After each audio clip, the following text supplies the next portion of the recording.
जम्मू कश्मीर में property tax लागू होना तय था वही आज हुआ है। बहुत सारे लोगों को शायद याद नहीं होगा, लेकिन जिस वक्त गवर्नमेंट का एक ऑर्डर आया था, ये ऑर्डर जो है, जो मेरे पास तफसील है उसके मुताबिक 5 अक्टूबर 2020 को एक ऑर्डर आया था। जम्मू कश्मीर रीऑर्गेनाइजेशन एक्ट के तहत बहुत सारे ऑर्डर्स इशू किए गए थे और ये सेकंड ऑर्डर था 2020 का। 5 अक्टूबर 2020 को ये ऑर्डर आया।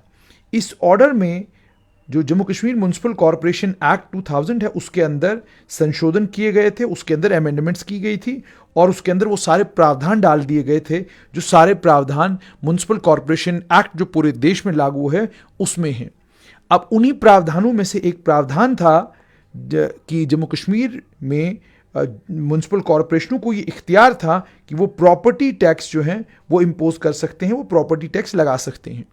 म्युनिसिपल कॉरपोरेशनों के बनने के बाद और इस कानून में अमेंडमेंट होने के बाद एक लंबे वक्त तक प्रॉपर्टी टैक्स जम्मू कश्मीर में नहीं लगा, लेकिन केंद्र सरकार लगातार जम्मू कश्मीर की सरकार को कह रही थी कि आप अपने रिसोर्सेज पैदा कीजिए और अपने रिसोर्सेज पैदा करिए और अपने रिसोर्सेज पैदा करके आप इस चीज़ को इंश्योर कीजिए कि आपके पास अपना रेवेन्यू हो और बार बार आपको नई दिल्ली के पास जो है आना ना पड़े हर एक चीज़ के लिए।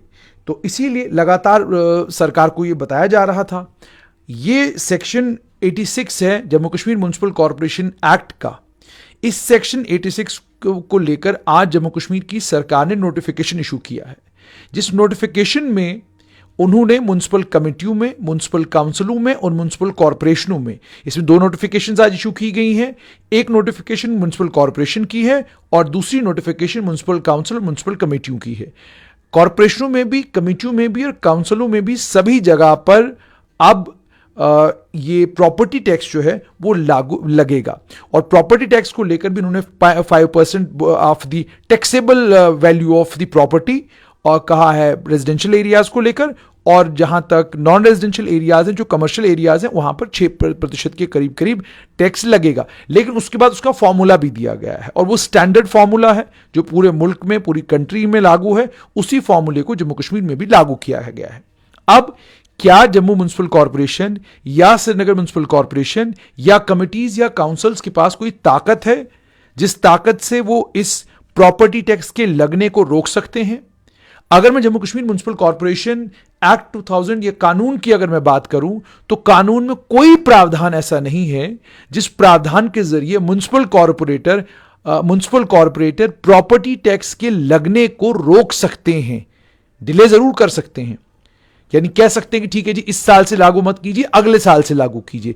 यह म्युनिसिपल कॉरपोरेशन सरकार को प्रपोज कर सकती है और इस पर सरकार सोच विचार करके फैसला ले सकती है। लेकिन म्युनिसिपल कॉरपोरेशन कोई रेजोल्यूशन पास करे, उस रेजोल्यूशन को पास करके सरकार के पास भेजे, उस रेजोल्यूशन को सरकार एक्सेप्ट करेगी या एक्सेप्ट नहीं करेगी, ये सरकार की एक तो मर्जी भी है, लेकिन सरकार भी बंधी हुई है सेक्शन 86 जो Jammu Kashmir municipal corporation act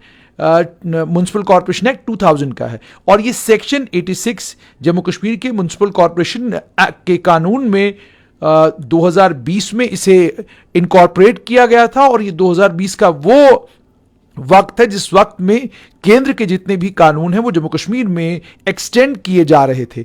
तो उसी एक्सटेंशन का हिस्सा था ये सेक्शन 86 की अमेंडमेंट।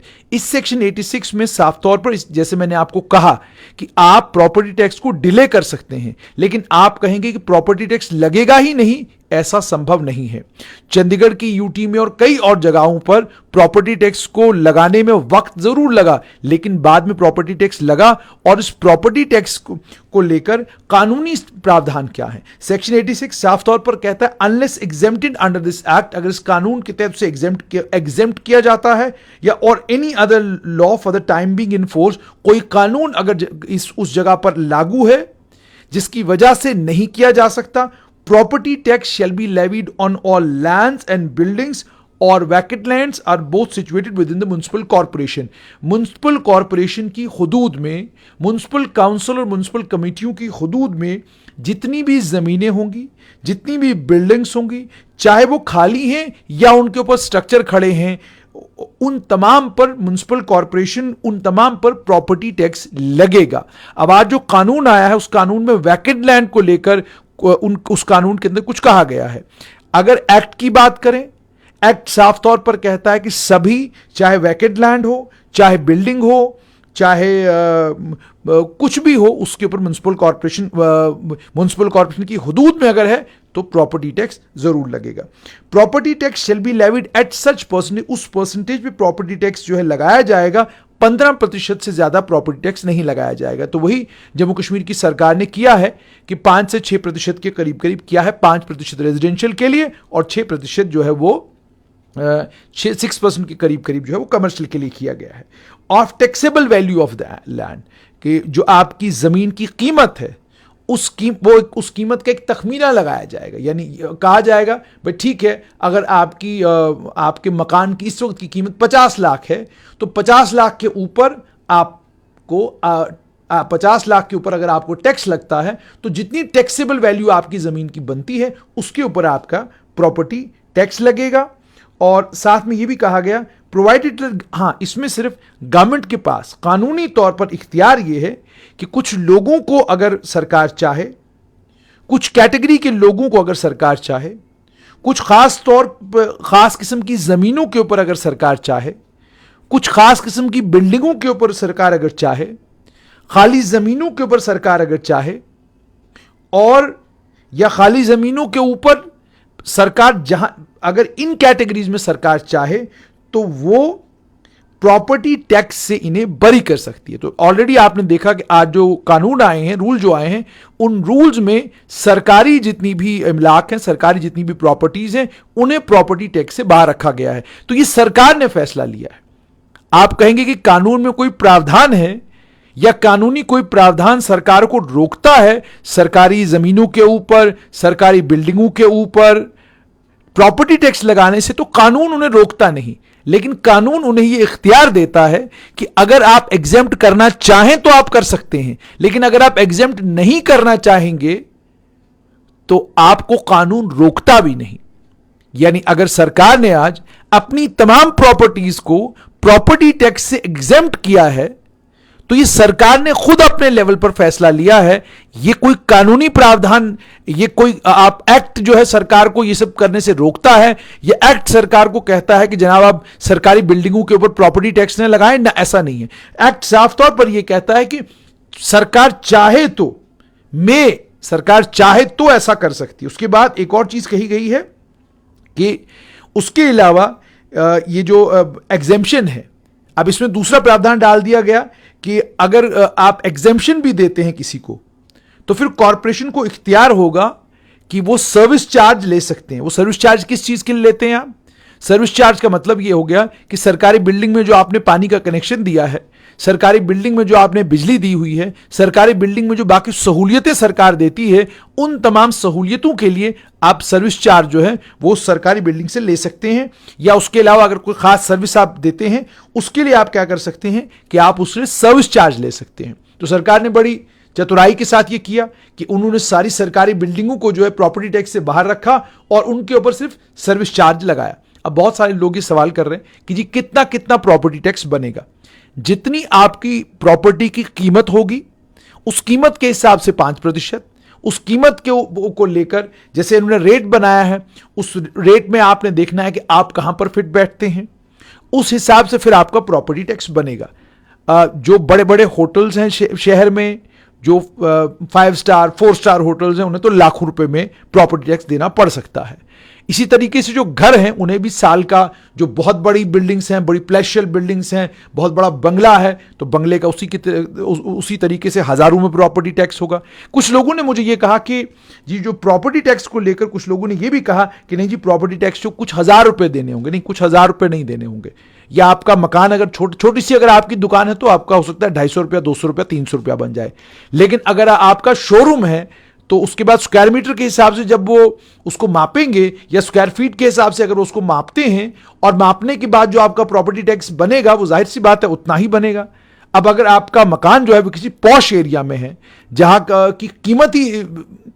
की कीमतें बहुत जबरदस्त हैं तो उसी हिसाब से आपको प्रॉपर्टी टैक्स लगेगा। उसके बाद यह भी कहा गया है कि गवर्नमेंट जो taxable annual value of land and building और vacant land assessable to taxes under this act shall be calculated by multiplying the corresponding unit area value with total built up area of a building or total area of land as the case may be minus depreciation as such rates as may be prescribed depending on the age of the building. तो as of the building के हिसाब से आपके पास कानून आ गया है, उसमें बता दिया गया है कि आपकी बिल्डिंग की उम्र कितनी होगी और उस बिल्डिंग के लिए आपको डेप्रिसिएशन दिया जाएगा, वो डेप्रिसिएशन का अमाउंट कितना होगा वो भी आपको बता दिया गया है. अब इसमें साफ तौर पर यह कहा गया है कि टैक्सेबल एनुअल वैल्यू जो जमीन की है या बिल्डिंग की है या किसी खाली जमीन की है जिस पर टैक्स लगना है वो कैसे कैलकुलेट की जाएगी.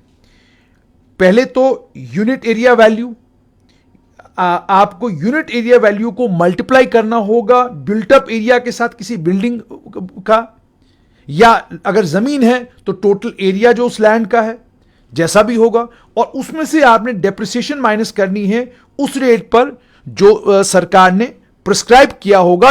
इस बात पर वो डिपेंड करेगा कि बिल्डिंग की उम्र कितनी है.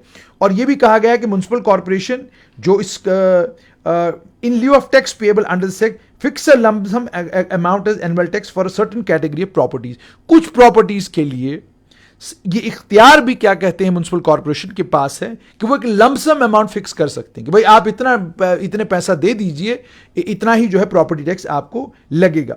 जहां तक यूनिट एरिया वैल्यू का ताल्लुक है, यूनिट एरिया वैल्यू जो है that is determined under Jammu and Kashmir property tax board act 2013 का जो Jammu Kashmir property tax board act 2013 है उसके तहत जो है यूनिट एरिया वैल्यू मापी जाती है. प्रॉपर्टी टैक्स जो है इसको लेकर कहा गया है कि इसको 25% रिड्यूस किया जाएगा जो self occupied buildings for residential purpose, यानी आपका घर है आप खुद उसको ऑक्यूपाई किए हुए हैं तो प्रॉपर्टी टैक्स जो 25% उसमें रिड्यूस करना होगा. And such class of self occupied non residential buildings as may be notified by government on the recommendation of the corporation. तो कॉर्पोरेशन को यहां पर यह इख्तियार है कि कॉर्पोरेशन अगर चाहे तो कुछ नॉन रेजिडेंशियल यानी बिल्डिंग है लेकिन उसमें लोग जो हैं रेजिडेंस के पर्पज से उसको इस्तेमाल नहीं किया जा रहा है, सेल्फ ऑक्यूपाइड है, मालिक खुद वहां पर है, जिसे कॉर्पोरेशन नोटिफाई करेगी उसको लेकर कहा गया है कि उसमें प्रॉपर्टी टैक्स जो 25% जो है उसे रिड्यूस किया जाएगा.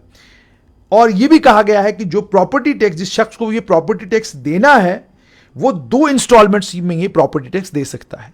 पहला जो है 30 मई पहली जो है वो 30 मई से पहले पहले आपको वो इंस्टॉलमेंट भरनी है, और दूसरी इंस्टॉलमेंट जो है वो 30 नवंबर से पहले पहले आपको भरनी है. तो इसका मतलब ये कि आपको 2 इंस्टॉलमेंटों में प्रॉपर्टी टैक्स पे करना है. तो मान लीजिए आपकी प्रॉपर्टी का अगर प्रॉपर्टी टैक्स 10,000 रुपया बनता है तो 5,000 रुपये आपको मई के आखिर तक पे करने हैं और अगला 5,000 जो है वो नवंबर 30 से पहले पहले आपको पे करना. कानून बेसिकली ये एक्ट ये कहता है. और उसके अलावा ये इख्तियार भी ऑन मालिक के पास है, अगर वो चाहे तो वो एक ही इंस्टॉलमेंट में ये प्रॉपर्टी टैक्स जो है वो पे कर सकता है. उसको लेकर भी ये कहा गया है कि अगर मालिक जो है जिसे प्रॉपर्टी टैक्स पे करना है वो अगर रिटर्न भी फाइल करता है और प्रॉपर्टी टैक्स भी पूरे साल का 1 महीने के अंदर अंदर पे करता है, उसे 10% का रिबेट मिलेगा जब वो टैक्स पे करेगा. यानी जब आप टैक्स पे करने जाएंगे, ये आपने देखा होगा जो रूल्स आए हैं, तभी मैंने कहा कि सरकार को जो रूल्स बनाए हैं उनको एक बार फिर से सरकार को ध्यान से देखना चाहिए, क्योंकि कानून साफ तौर पर यह कहता है कि प्रॉपर्टी टैक्स जो है, प्रॉपर्टी टैक्स के मामले में जिस भी शख्स का प्रॉपर्टी टैक्स बनता होगा उसे 2 इंस्टॉलमेंट्स में यह प्रॉपर्टी टैक्स पे करना है. पहला 30 मई से पहले पहले पहली इंस्टॉलमेंट और दूसरी इंस्टॉलमेंट 30 नवंबर से पहले पहले.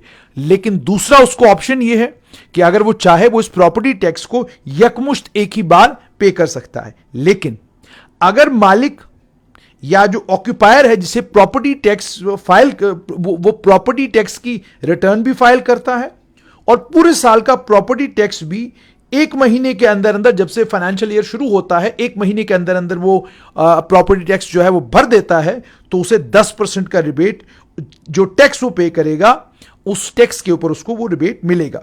ये भी कहा गया है. अब एक और इख्तियार कॉर्पोरेशन क्या कर सकती है इसमें, जैसे मैंने आपको कहा कि कॉर्पोरेशन कोई रेजोल्यूशन पास करे वो रेजोल्यूशन सरकार को जरूर भेज सकती है, लेकिन उस रेजोल्यूशन के पास करने के बाद सरकार अपना फैसला बदले, ये सरकार की मर्जी है। लेकिन सरकार भी बंधी हुई है, सरकार बंधी हुई है Jammu Kashmir municipal corporation act 2000 के अंदर। बंधी हुई इसलिए क्योंकि कानून में साफ तौर पर है कि ठीक है, कानून यहां आ गया, प्रॉपर्टी टैक्स तो लगेगा। तो अब सरकार चाहे भी तो जब तक इसके अंदर संशोधन केंद्र में नहीं होता या जम्मू कश्मीर की अपनी सरकार नहीं बनती, वो इस एक्ट को अमेंड नहीं करती, तब तक प्रॉपर्टी टैक्स जो है वो तो रेजिडेंशियल नॉन रेजिडेंशियल सभी को पे करना पड़ेगा। इसमें कॉर्पोरेशन को, जैसे मैंने आपको कहा कि ऊपर इख्तियार है बिल्डिंग्स को लेकर, फिर एक और ताकत कॉर्पोरेशन के पास है जो कॉर्पोरेशन को पता होनी चाहिए।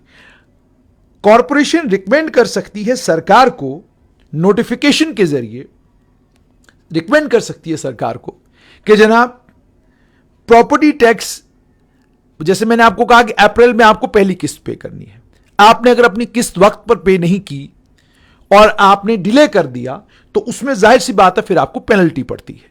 तो अगर कॉर्पोरेशन के पास लोग जाते हैं और कहते हैं कि जनाब हम वक्त पर प्रॉपर्टी टैक्स पे नहीं कर पाए, आपको रास्ता निकालिए, तो कॉर्पोरेशन सरकार से गुजारिश कर सकती है और सरकार एक नोटिफिकेशन निकालकर लोगों को और वक्त दे सकती है कि वो प्रॉपर्टी टैक्स बिना पेनल्टी दिए पे करें, और वो जो 10% रिबेट मिलना है साल का, वो 10% रिबेट भी आम लोगों को मिले। हालांकि इन्होंने ये साल 2020-21 के लिए किया है, उसके बाद का अब देखना यह होगा कि जम्मू कश्मीर की सरकार इसको लेकर क्या करती है।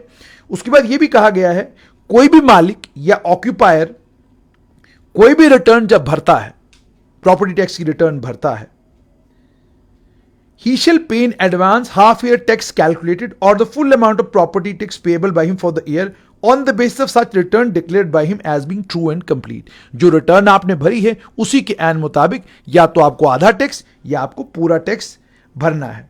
यह भी कहा गया है कि रिटर्न जो है वो आपको फाइल करनी है। रिटर्न जो है ये, अब जैसे मैंने आपको कहा, ये वो तफसीलात हैं जो तफसीलात मैं आपके साथ शेयर करना चाहता था ताकि आपको ये पता चले कि कानूनी तौर पर यह है कि ये प्रॉपर्टी टैक्स लगना था, ये लागू होना था, लागू हो चुका है। और ये प्रॉपर्टी टैक्स कुछ 100 रुपए से लेकर कुछ 1000 रुपए तक होगा और कुछ 1000 रुपए से कुछ लाख तक भी हो सकता है। लाख तक कमर्शियल प्रॉपर्टीज के केस में मुमकिन है, संभव है, पॉसिबल है। और जहां तक रेजिडेंशियल प्रॉपर्टीज है तो रेजिडेंशियल प्रॉपर्टीज में जैसे मैंने आपको कहा कि 0 से लेकर किसी भी अमाउंट तक ये प्रॉपर्टी टैक्स होगा, डिपेंड करेगा। वो जो ऑलरेडी सरकार ने आज एक फॉर्मूला भी दिया है, उस फॉर्मूले के एन मुताबिक आप भी अपने अपने घर की असेसमेंट कर सकते हैं और देख सकते हैं कि आपका प्रॉपर्टी टैक्स कितना बन रहा है। लेकिन जैसा हमने पहले भी एक बार स्ट्रेट लाइन पे जब कहा था कि प्रॉपर्टी टैक्स लगेगा, तो बहुत सारे लोगों ने कहा था कि जी प्रॉपर्टी टैक्स नहीं लगेगा, हम लगने नहीं देंगे। तब भी मैंने कहा था कि जो संवैधानिक बदलाव जम्मू कश्मीर में आए हैं, उन संवैधानिक बदलावों के बाद जो कानून पूरे देश में हैं, वही कानून जम्मू कश्मीर में भी लागू होंगे। प्रॉपर्टी टैक्स से ये जो मुंबई म्युनिसिपल कॉर्पोरेशन है, उस मुंबई म्युनिसिपल कॉर्पोरेशन के लिए इतनी सरपटक क्यों? क्योंकि बहुत अमीर और बहुत पैसे वाली कॉर्पोरेशन है। इसी तरीके से दिल्ली म्युनिसिपल कॉर्पोरेशन के मेयर के चुनाव के लिए इतनी सरपटक क्यों, इतना सरफोड़ किस लिए हो रही है? वो इसलिए हो रही है क्योंकि ये कॉर्पोरेशनें अमीर हैं, ये कॉर्पोरेशनें अलग अलग तरह की टैक्सेस लगाती हैं, उन टैक्सेस से इन कॉर्पोरेशनों के पास दुनिया भर का पैसा आता है और ये काफी अमीर कॉर्पोरेशन है। तो इसीलिए इन कॉर्पोरेशनों की लड़ाई भी खतरनाक होती है। तो दिल्ली में जितनी भी प्रॉपर्टीज हैं, सभी प्रॉपर्टीज को लेकर लोग पानी का टैक्स, बिजली का टैक्स, प्रॉपर्टी टैक्स, हर तरह का टैक्स देते हैं। तो जाहिर सी बात है, चूंकि कानून जम्मू कश्मीर में भी आया है, तो इसी कानून के एक्सटेंड होने के कारण अब जम्मू कश्मीर में भी लोगों को प्रॉपर्टी टैक्स रेजिडेंशियल और नॉन रेजिडेंशियल दोनों तरह की प्रॉपर्टीज पर देना होगा। और एक और मैं क्लैरिटी के साथ आपको बताऊं कि जो ऑर्डर पहले आया, जो अभी नोटिफिकेशन पहले आई, वो नोटिफिकेशन थी म्युनिसिपल काउंसिलों के लिए, म्युनिसिपल कमिटीज के लिए। म्युनिसिपल कॉर्पोरेशन की नोटिफिकेशन अब जाकर आई है। तो ये दो अलग अलग नोटिफिकेशन हैं, क्योंकि दो अलग अलग कानूनों के तहत जो है म्युनिसिपल कॉर्पोरेशन, कमिटीज और काउंसिल्स जो है वो फंक्शन करती हैं। अगर आप कॉर्पोरेशन की बात करें तो Jammu Kashmir municipal corporation act है उसके लिए, और जब आप कमेटियों की और काउंसिलों की बात करते हैं, कमेटियों और काउंसिलों के मामले में भी जो कानून है वो कानून जम्मू कश्मीर म्युनिसिपल एक्ट 2000 है। म्युनिसिपल एक्ट 2000 के अंदर भी इसी तरीके का बदलाव किया गया और उस म्युनिसिपल एक्ट के अंदर भी सेम यही प्रोविजन है कि आप जो है प्रॉपर्टी टैक्स जो है तमाम ज़मीनों के ऊपर, तमाम बिल्डिंग्स के ऊपर, तमाम वैकेंट लैंड्स के ऊपर जो म्युनिसिपल एरिया में होगा उसके ऊपर प्रॉपर्टी टैक्स लगाएंगे। और इसमें भी ये 15% का प्रावधान है और इसमें यह भी कहा गया है कि इसी तरीके से बिल्कुल टोटल वैल्यू ऑफ लैंड कैसे कैलकुलेट करनी है, सेम बिल्कुल उसी तरह का फॉर्मूला इसके लिए भी है। और इसमें भी प्रावधान यही है कि 30 मई और 30 नवंबर तक 2 किस्तों में जो है आपको अपना प्रॉपर्टी टैक्स भरना होगा।